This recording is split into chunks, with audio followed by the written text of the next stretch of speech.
तक आपके साथ मैं हूं अंजना ओम कश्यप। सियासत में विरासत की जंग परिवारों को, पार्टी को कहां से कहां पहुंचा सकती है, इसकी मिसाल अगर देखनी हो तो बिहार की राजनीति में रामविलास पासवान की विरासत है। विरासत की एक ऐसी जंग एक बेटे और रामविलास पासवान के भाई के बीच में छिड़ी है कि आज परिस्थिति ऐसी बन गई है, जब पार्टी के हिस्से हो गए, जब दोनों को अलग अलग सिंबल मिल गया है और सियासी मैदान में दोनों आमने सामने होंगे। इसी पर बातचीत करने के लिए हमारे साथ जुड़ रहे हैं रामविलास पासवान के बेटे चिराग पासवान।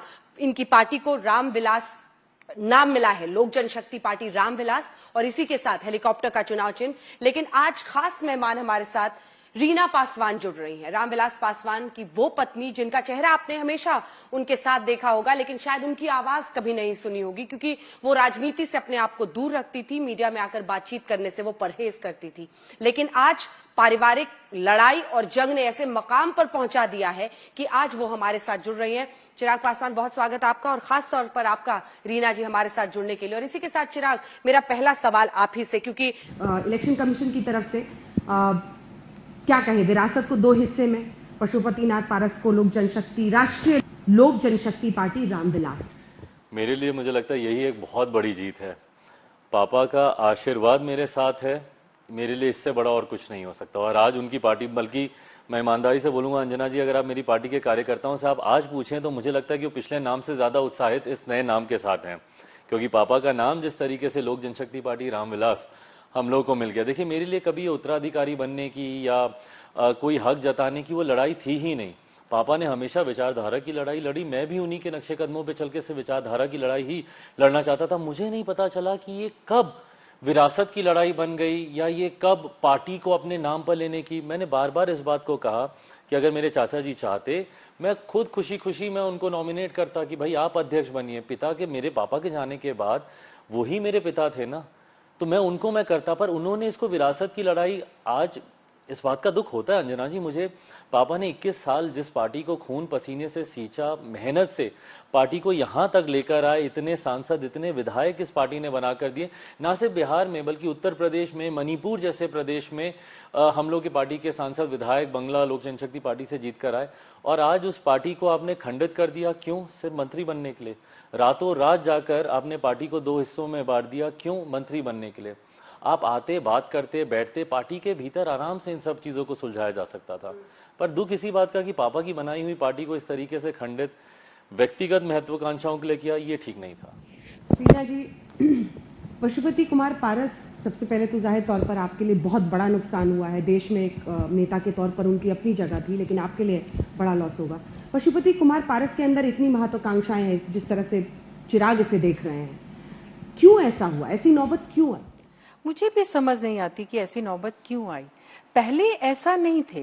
ये लास्ट एक साल से जो है, जब से चिराग अपने पांव पे खड़ा हुआ, एमपी बना, सब कुछ हुआ, उसके बाद से उनको लगा कि मेरा हक छीन रहा है।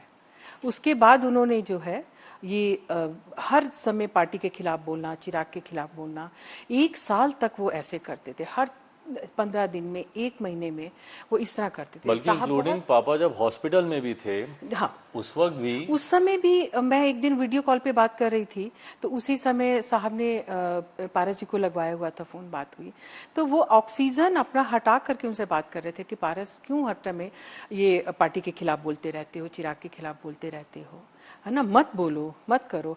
मतलब हॉस्पिटल तक में भी इन्होंने नहीं छोड़ा। उसके बाद मैंने इनको फोन करके, क्योंकि चिराग बहुत इमोशनल है, बहुत रो रहा था, मैंने फिर पारस जी को फोन करके, क्यों पारस जी आप ऐसा कर रहे हैं? टाइम नहीं दे रहे थे आने का। ये सुबह 12 बजे से जाना चाहता था, बैठ के बात करना चाहता था, तो वो टाइम नहीं दे रहे थे। मैंने कहा बुलाइए उनको, बहुत रो रहा है। तब बोले कि पहले बोले सोएंगे वो करके, फिर उनका अपना बेटा जाकर के वहाँ पे रोया है, मुस्कान जाकर के रोया। तब उन्होंने फ़ोन करके इसको बुलाया कि आओ, तब जाकर के मिठाई खिलाई, नहीं सब कुछ ठीक है। तो इस तरह का उनका 1-1.5 साल से जो है इस तरह का चल रहा है। ये खटपट मतलब रामविलास जी ने भी देख लिया था, उन्होंने भी देखा, नहीं वो बहुत परेशान थे। कभी कभी तो वो 1-1 महीना तक बात भी नहीं करते थे। मैं ही कहती थी कि नहीं पारस जी को बुला लीजिए, बात कर लीजिए, कोई बात नहीं, परिवार का कुछ ना कुछ तो होता ही रहता है। तो फिर बोलते नहीं छोड़ दो पारस को, अपने पता नहीं उसका दिमाग खराब हो गया है, इस तरह का जो काफी वो करते थे। पर कुछ समझ नहीं आया कि क्यों ऐसा कर रहे हैं, क्या नहीं है। ये तो बाद में पता चला कि इनको मंत्री बनना था, इस वजह से ये सारा चीजें कर रहे थे। कभी भी कुछ भी था, जैसे जिस रात भी ये हुआ अंजना जी, है ना, 13 तारीख की रात में, उस रात में भी मम्मी फोन करती। पहले तो मैं क्लियर करना चाहता हूँ आपके माध्यम से दर्शकों को कि मुझे पता है कि इनके लिए ये कितना मुश्किल है ऐसे आके ये सारी बातें बोलना। इन्होंने हमेशा घर परिवार को जोड़ के रखने की कोशिश की, पर्दे के पीछे रहकर इन्होंने कितनी बार परिवार के लोगों से के लिए पापा से लड़ी भी हैं कि नहीं ये आपके भाई हैं, ये पारस जी हैं, मैं रामचंद्र इस जी घर में हैं। 44 ईयर से हूँ, 44-45 साल हो गए। मेरी तो दुनिया ही ये थे, साहब, मेरे बच्चे, पारस जी, रामचंद्र, इनका परिवार। इसके अलावा मेरे सारे रिश्तेदार नाराज होते थे कि आप उन्हीं को देखती हैं, किसी का नहीं। इनसे पूछिए मैं कौन सा दुख सुख खुशी गम में मैं शामिल नहीं थी, कौन से हॉस्पिटल में मैं वो नहीं थी इनके परिवार में। लेकिन आज इनको मेरा एक बेटा बर्दाश्त नहीं हुआ, उसकी पीठ में छुरा घोंपा। आप आते, मैंने बहुत बार बुलाया इनको, उस रात भी इन्होंने फोन किया, जिस रात वो गए स्पीकर साहब से मिले, उस रात भी मम्मी मैंने ने फोन बहुत किया। फोन किया, मेरा फोन नहीं उठाते, कोई बच्चे फोन नहीं उठाते। मैंने चिट्ठी लिखी, मेरी चिट्ठी इन्होंने वापस कर दी। इन्होंने 3 पन्नों की चिट्ठी लिखी, उसमें सारी बातें उन्होंने उस पे लिखी। मैंने बरखी का भी लिखा कि क्या हम लोग इकट्ठे बरखी मनाएंगे। इन्होंने चिट्ठी वापस कर दी, पढ़ी नहीं। और अब मुझे सबसे ज्यादा तकलीफ इस बात की है कि मेरे साहब और मेरे बेटे के रिश्ते के ऊपर उंगली उठा रहे हैं कि साहब सबसे ज्यादा मुझे मानते थे। मतलब हम लोग कोई वो नहीं है, हम उनके परिवार नहीं है। कैसे कहते कल वो हैं बोलते हैं कि भाभी और चिराग से ज्यादा साहब मुझे मानते थे। ठीक है, आपको उन्होंने एमएलए बनाया, आज तक वो करते आए थे। उस समय बेटा नहीं था ना, जिस समय आपको एमएलए बनाया उस समय बेटा नहीं था। आपकी सब करता है। इन्होंने भी अपने भाइयों के लिए बहुत कुछ किया। अगर मैं चाहती तो मैं कुछ भी करने नहीं दे सकती थी, पर मैंने इनसे ज्यादा, अगर ये कहते थे कि 50 करना है तो मुझे लगता था नहीं 100% करना है। हर टाइम में मैंने साथ पिछले 1 साल से, लेकिन आप कह रही है जब से चिराग ये तो चलते तो काफी दिनों से थे, लेकिन पिछले 1-1.5 साल से ये बहुत ज्यादा, वो जब से इनको लगा कि अध्यक्ष पद से, और अध्यक्ष पद आज मैं क्लियर कर दूं क्योंकि मैं साहब कुछ भी छुपाते नहीं थे। एक एक बात जो है हमारे घर में, हर चीज जो है इकट्ठे बैठ करके हम लोग डिस्कस करते थे। साहब कभी बाहर से भी आते थे, सब बात जब तक बोल नहीं लेते थे उनको चैन नहीं आता था। मेरा भी वही नेचर था कि कुछ भी, चाहे परिवार की बात है, बाहर की बात है, कुछ भी है, बच्चों की बात है, जब तक शेयर नहीं करती थी मुझे भी चैन नहीं आता था। तो उनको ये था कि अब हम लोग की हेल्थ ठीक नहीं है, पारस की भी हेल्थ ठीक नहीं है, तो अब आगे बच्चों को कर देना चाहिए है। तो पारस को करके मैं मुस्कान को वो बनाता हूँ, प्रिंस को बनाता हूँ। तो ये उनका डिसीजन था, चिराग का कोई डिसीजन नहीं था। जो बार बार कहते हैं कि मुझे अध्यक्ष पद से क्यों हटाया गया, क्यों, ये साहब का डिसीजन था, उन्होंने इनको वो किया है। उस समय क्यों नहीं विरोध किया? उस समय आपको बोलना चाहिए था, जब ये अध्यक्ष बना था उस समय बोलते। उस वक्त तो बल्कि उन्होंने खुद मेरे नाम का प्रस्ताव रखा, जब मैं पार्टी का अध्यक्ष बन रहा था। मुख्य प्रस्तावक चाचा थे। भाई आप उस वक्त विरोध करते, उस वक्त आप बोलते। और सारी बात एक तरफ अंजना जी सिंपल सा है कि एक बार बस घर परिवार में बैठ के बात कर लेते हैं। मैंने बहुत कोशिश की इस बीच में, 1 साल से मतलब समझ लीजिए कि मैंने इतनी कोशिश की। लास्ट 4-5 महीने पहले भी कभी खालिक साहब को भेजती थी, कभी मुस्कान को बोलती थी, कभी प्रिंस को बोलती थी, एक बार पारस जी से बात करा दो, एक बार आ जाएंगे, हम लोग बैठ के सब कुछ सॉर्ट आउट कर लेंगे। उनको जिस चीज से तकलीफ है मैं उसे उसी समय हटा दूंगी। लेकिन ये बिल्कुल नहीं आए। मैंने अपनी देवरानी से बहुत कोशिश की कि वो आए, बैठे, एक बार हम लोग बात कर लेंगे तो सब परिवार ठीक हो जाएगा, कोई दिक्कत नहीं है।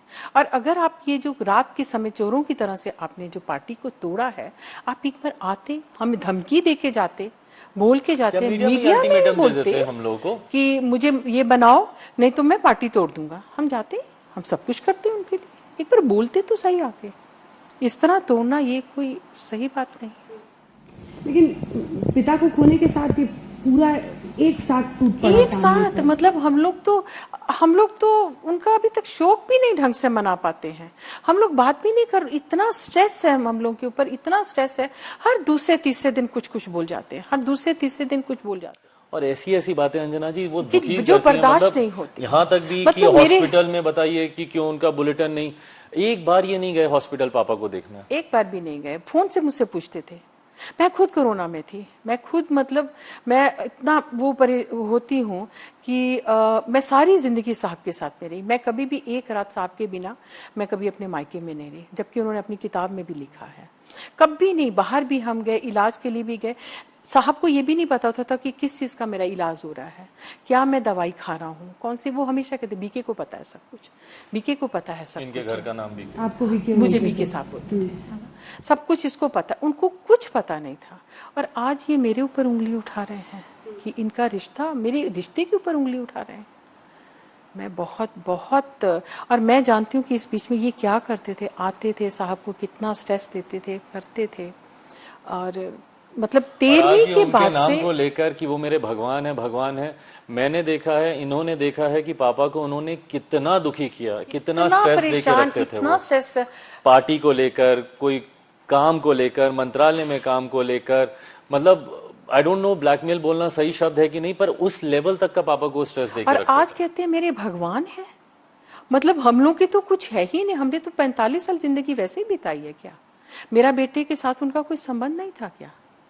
आप दुनिया जहां से पूछिए, आप पूरे बिहार में किसी से भी जाके पूछिए, मेरे बारे में पूछिए, लोग बताएंगे। मेरे यहाँ जो आता है लोग खाली कुछ नहीं है, लड़ता है। आपको मना करते थे, आप क्यों इतना करते हैं, क्यों इतना करते हैं, हम लोगों के लिए नहीं सोचते। परिवार अलग हो गया था, आपने देखा था कि और सब परिवार के लोग कुछ रिश्तेदारों को बीच में दिक्कत कि हो गई थी, नहीं, वो लोग खाली ये उन्हीं का देखते हैं, उन्हीं के परिवार में टिकते हैं, उन्हीं के परिवार में सब कुछ, हम लोग के लिए कुछ सोचते नहीं है, कुछ नहीं करते हैं। लेकिन फिर भी मुझे लगता था नहीं, पारस, रामचंद्र, मेरी यही दुनिया थी। मैं अपनी देवरानियों से बहुत प्यार करती थी, पर मेरी देवरानी, मेरी बीच की देवरानी ने 13वीं के बाद से मुझसे कभी बात नहीं की, एक बार नहीं पूछा कैसी हैं, कैसे जी रही हैं आप, कोई नहीं है, हम दोनों माँ बेटा हैं। एक बार तो होता, मुझसे पूछती तो सही। आपने खाली पारस जी की बातें सुनी, उन्होंने जितना बोला सब झूठ बोला, केवल क्योंकि उनको मंत्री बनना था। आप एक बार मुझसे तो आके पूछती कि भाभी ये बातें हुई थी क्या, चिराग ने ऐसा बोला था क्या? एक बार मुझसे आके पूछती तो सब बात क्लियर हो जाती। आप आती, लड़ती, इसके साथ लड़ती, इसको 2 थप्पड़ मारती, बेटे के समान था। ये इतनी रिस्पेक्ट करता है उनकी कि नहीं, मेरा जन्म हुआ था तो मेरी चाची मेरे पास में थी, 2 महीने 3 महीने मेरी चाची ने मुझे रखा है, इतना रिस्पेक्ट करता है। आप आती, पूछती तो सही। मैंने इतना फोन किया, आप फोन पे एक बार बात तो करती, ये नौबत ही नहीं आती, परिवार टूटने की नौबत। 44 साल साथ रहने के बाद आपको ये बताना पड़ रहा है कि आज मुझे बताना पड़ रहा है कि मेरे पति के साथ मेरा क्या संबंध था, बेटे के साथ में उनका क्या संबंध था। आज मुझे अपने ही पिता के नाम के लिए लड़ना पड़ रहा है। इससे ज्यादा दुर्भाग्य इससे ज्यादा क्या? मतलब आपने, अब भगवान कहते हैं उनका घर भी छीन लिया आपने, और आज आप मतलब हम लोग के ऊपर उंगली उठा रहे हैं। नहीं बर्दाश्त होता। अब अंजना जी बिल्कुल मतलब बर्दाश्त की सीमा चली गई। ये है मेरा बच्चा है, कैसे घुट घुट के जी रहा है। कभी कभी मुझे डर लगता है, मैं इसके दोस्त को हमेशा साथ में रखती हूँ, कहीं इसको कुछ हो नहीं जाए, कहीं कुछ हो गया मैं क्या करूंगी, मेरा तब कुछ रहा नहीं, एक मेरा बेटे के सिवा कुछ नहीं। इन लोगों ने हमें इस हालत में पहुंचा दिया, एक साहब के नहीं रहने से, एक आपको मंत्री बनने से। मैं आपको दे देती, सब कुछ दे देती। ये तो अगले दिन टाइफाइड में था, गया था ना। आप वहां ब्लैकमेल करते मीडिया के सामने, आप उनको बोलते, कहते कि मुझे दे दो सब कुछ, अध्यक्ष पद दे दो, मुझे मंत्री पद दे दो, हम ठीक है। तो सब कुछ अपना देने के लिए गया ही था। उस विरासत को पब्लिकली क्लेम करना आपको लगता है बहुत बड़ा चैलेंज होगा, क्योंकि वो भी भाई बन के, और जो उनका एक तरीका है, रास्तिक हैं, वहाँ बिहार से हैं, तो आपको लगता है वो ज्यादा उस लड़ाई में और कंपटीशन होगा बहुत? मेरी ताकत या मुझे पापा के अब नहीं रहने के बाद हिम्मत सिर्फ 2 चीजों से मिली। एक, जिस मजबूती से मम्मी मेरे साथ खड़ी रही चट्टान की तरह, और मैंने इनको देखा है। पापा से भी अगर आप जब भी व्यक्तिगत तौर पर मिली होंगी, आपने बात की होगी, उन्होंने भी हमेशा कहा कि मम्मी ही एक थिंक टैंक बोल लीजिए, ब्रेन बोल लीजिए, पिलर ऑफ स्ट्रेंथ बोल लीजिए। पापा हमेशा बोलते थे कि मैं खुल के बाहर राजनीति कर सकता हूँ, क्योंकि मुझे घर पे बच्चों की चिंता नहीं होती, मम्मी है वो देखती हैं ये सब। मेरे लिए भी सबसे बड़ी ताकत के तौर पर एक ये खड़ी रही, और दूसरा जनता का साथ। मुझे इस आशीर्वाद यात्रा में, मुझे नहीं पता था अंजना जी, डे 1 जब ये सब हुआ था, और उसके बाद जब मैं पापा की जयंती के दिन मैंने इस यात्रा की शुरुआत की थी, मुझे नहीं पता था कि लोग मुझे स्वीकारेंगे, नहीं स्वीकारेंगे, कैसा रिएक्शन देंगे, नहीं देंगे। बट जिस खुले हाथों से जनता ने मुझे स्वीकारा, और खास तौर पर महिलाओं ने, गाँव में मैं जब जाता हूँ, वो मुझे यूं मेरा गाल पकड़कर माथे पे चूमती है और उनकी आंखों में आंसू होते हैं। रोती है। मतलब मैं इनको वीडियोस दिखाता हूँ, तस्वीरें वो सारी दिखाता हूँ, तो जनता ने मुझे जिस तरीके से स्वीकारा, जनता ने मुझे जिस तरीके से प्यार दिया, और मैं ईमानदारी से बोल रहा हूँ, मेरी लड़ाई ही नहीं है अंजना जी, मुझे ना मंत्री बनना है ना मुझे कोई लालसा नहीं है। था आप एक बार आते खाली बोलते, मुझे सिर्फ पापा के विचारों को, उनकी पार्टी को बस आगे लेकर जाना था, मुझे और कुछ नहीं। मुझे मंत्री बनना होता अंजना जी, एक बात को शायद आप भी ईमानदारी से कबूल करेंगे, मेरे पास सबसे आसान रास्ता था पिछले बिहार विधानसभा के चुनाव। 15 सीटें एनडीए गठबंधन मुझे दे रहा था। पापा का निधन चुनाव के ठीक बीच में हुआ था, 8 अक्टूबर को। चुनाव का नामांकन पहले चरण का 12 या 11 अक्टूबर को था। उसी बीच में उनका निधन हुआ था। मेरे लिए सबसे आसान था, मैं सरेंडर करता भारतीय जनता पार्टी, जनता दल यूनाइटेड, नीतीश कुमार जी के सामने। मैं बोलता भाई 15 सीटें दे दो, मैं लड़ लूंगा। आज मेरे 2 मंत्री बिहार में होते, मैं खुद केंद्र में मंत्री बना होता। मैंने अलग रास्ता चुना ही क्यों? क्योंकि पापा ये चाहते थे। मुझे याद है, मम्मी से पूछे आखिर ये में, बोलते हैं ना कि अगर साहब जिंदा होते तो कभी ऐसा नहीं होता, अलग नहीं चुनाव लड़ते। साहब के रहते हुए ये सब बातें हुई हैं। मतलब साहब हॉस्पिटल में थे, ये सब जाके घंटों बैठ करके पापा से बात करता था। और क्योंकि मैं कोरोना में थी तो इसका रूम और मेरा रूम वो बीच में एक दरवाजा है, तो हम खोल करके मुझे अपने रूम से बताता था, आज पापा से ये बात हुई, पापा ने ऐसे किया, मम्मी आपका क्या विचार है? मैंने कहा नहीं, जो पापा कह रहे हैं वही करें। आज कहते हैं कि साहब होते तो अलग नहीं होने देते, बोलते कि किसी सांसद की सहमति नहीं थी। बोलते हैं जितना रामविलास जी की सहमति थी कि एनडीए से अलग होना है। बिल्कुल नीतीश कुमार जी के साथ पापा कभी मिलकर चुनाव नहीं लड़ना चाहते थे। पापा क्लियर थे, उन्होंने क्लियर शब्दों में बोला था कि नीतीश कुमार जी के साथ हम लोग को चुनाव नहीं लड़ना है। जिस व्यक्ति ने बिहार को बर्बाद किया वो लोकसभा में भी अलग होना चाहते थे। लेकिन बीजेपी के साथ आने में एक अहम किरदार आपका था, और जितने हम लोगों को खुद रामविलास जी ने बताया था कि ये आपका फैसला था, आपकी माँ का था, नहीं था हमें नहीं पता, लेकिन वो बार बार कहते थे कि ये चिराग ने ही कराया, सबका था। तो फिर अलग होना किसका फैसला? उस वक्त बीजेपी के साथ जब हम लोग गए थे, उस वक्त नीतीश कुमार जी बीजेपी से अलग थे। मैं बात कर रहा हूँ 2014 की। उस वक्त आपको याद होगा कि नीतीश कुमार जी मौजूदा प्रधानमंत्री नरेंद्र मोदी जी के प्रधानमंत्री पद की दावेदारी के नाम पर ही बीजेपी से अलग हो गए थे। उस वक्त हम लोग बीजेपी के साथ गए थे। उस वक्त अगर नीतीश कुमार जी भाजपा के साथ होते, पापा कभी इस बात को नहीं मानते, और शायद मैं भी इस बात के लिए सहमत नहीं होता, क्योंकि मैं खुद नीतीश कुमार जी की जो जातियों में बांटने की राजनीति है, मैं उससे सहमत नहीं हूं। दलित, महादलित, पिछड़ा, अति पिछड़ा, लव कुछ समीकरण, सिर्फ जाति। 15 साल उन्होंने बिहार को दिया क्या जातियों में बांटने के अलावा? कोई एक अपनी उपलब्धि बता दें बिहार के विकास को। कोई IT job, IT sector, educational hub, कुछ इंफ्रास्ट्रक्चर डेवलपमेंट वो लेकर गए बिहार में? कुछ नहीं, सिर्फ जातियों में बांटा। तो शायद मैं खुद भी नहीं मानता। तो उस वक्त हम लोग बीजेपी के साथ गए ही इसलिए थे, पापा भी इसीलिए माने, क्यों? क्योंकि नीतीश जी उनसे अलग हुए थे। 2017 में जब नीतीश जी रातों रात वापस एनडीए गठबंधन में आए, उस वक्त पापा बहुत असहज थे। 19 के चुनाव में पापा अलग होना चाहते थे, लोकसभा के चुनाव में। बहरहाल उस वक्त प्रधानमंत्री जी, गृह मंत्री जी, सबके आश्वासन से, बातचीत के बाद स्थिति बेहतर हुई। पर विधानसभा आते आते तक, क्योंकि लोकसभा के चुनाव में नीतीश जी ने हम लोग के प्रत्याशियों को हराने में, हम लोग का Bihar first, Bihari first agenda था, उसको उन्होंने स्वीकार करने से मना कर दिया। तो पापा इन सब बातों से दुखी थे, और नीतीश जी ने तो उनको अपमानित करने के लिए आखिर तक कोई कसर नहीं छोड़ी। उन्होंने, पापा जिस दिन वेंटिलेटर पे थे, उस दिन नीतीश कुमार जी उनके बारे में बोलते हैं कि जाके पूछे रामविलास जी से कि आपने 2 विधायकों से ही वो राज्यसभा चले गए थे क्या? इतना घमंड, इतना अहंकार। एक बार उन्होंने हॉस्पिटल में फोन करके नीतीश कुमार जी ने हमारे नेता के, मेरे पिताजी के बारे में उनका हालचाल नहीं पूछा। तो पापा तो खैर शुरू से ही क्लियर थे कि इनके साथ मिलकर हम लोग को चुनाव नहीं लड़ना, और ये बात पापा ने चाचा जी को भी क्लियरली बोली थी। सबको पता था। भाई देखिए, फिर जाकर के नीतीश जी के साथ में मिल गए, और जो मतलब इनका है कि जो साहब की विरोधी हैं सब उनके साथ में है। आप लोगों को भनक भी नहीं लगी कि अंदर खाने उनकी ऐसी बातचीत हो रही है बीजेपी में, या नीतीश जी से, या वो इस तरह का मंत्री पद का ऑफर? उस समय लॉकडाउन चल रहा था, ये टाइफाइड में था। मैं इतनी परेशान थी, साहब नहीं है, मैं अकेले, मैं हॉस्पिटल से डरती थी कि मैं इसको हॉस्पिटल नहीं ले जाना चाहती थी। मैं चाहती थी चाहे जो भी इंतजाम करना पड़े मैं घर में करूंगी, मेरा बच्चा साफ, कोरोना भी है, सब कुछ है। कोई साथ नहीं था, कोई देखने के लिए नहीं आया। अरे मैं तो थी, मुझे तो उस समय कोरोना नहीं था। अगर इसको उन लोगों को लगता होगा, कोई तो आता, देखता तो सही, भाभी से जाके देख तो ले बच्चा कैसा है कैसा नहीं, कोई नहीं। एक बार खाली फोन करके पूछ लिया, हो गया बस। कोई नहीं आया देखने के लिए, कोई, मैं अकेले इसके साथ में। आगे का रास्ता आपको चिराग जी कैसे दिख रहा है? क्योंकि देखिए अल्टीमेटली अगर रामविलास जी की पूरी विरासत को देखें तो समीकरण साधने में वो हमेशा ही माहिर निकले, और ये एक ऐसा हुनर था जो वो रिश्ता बनाकर रखते थे। अब आप दुश्मनों से घिरे हुए हैं, एक तो घर वाले हैं, उसके अलावा राजनीतिक रूप से हम पूरे बिहार में देखें तो क्या तेजस्वी यादव, आरजेडी, कोई कहीं पर कुछ समीकरण कुछ बनता हुआ, या फिलहाल सिर्फ पापा का आशीर्वाद। बहुत धन्यवाद आप दोनों का हमारे साथ बातचीत करने के लिए। वाकई सच, झूठ और भ्रम का एक ऐसा मकड़ जाल बन जाता है सियासत में, क्योंकि उससे अब एक अलग लड़ाई लड़नी है, एक बेटे को भी और उधर सामने चाचा हैं। आप दोनों का धन्यवाद हमारे साथ चर्चा में जुड़ने के लिए और तमाम बातें जो परिवार झेल रहा है उन सब की चर्चा करने के लिए। देश दुनिया की बाकी खबरों के लिए आप देखते रहिए आज तक।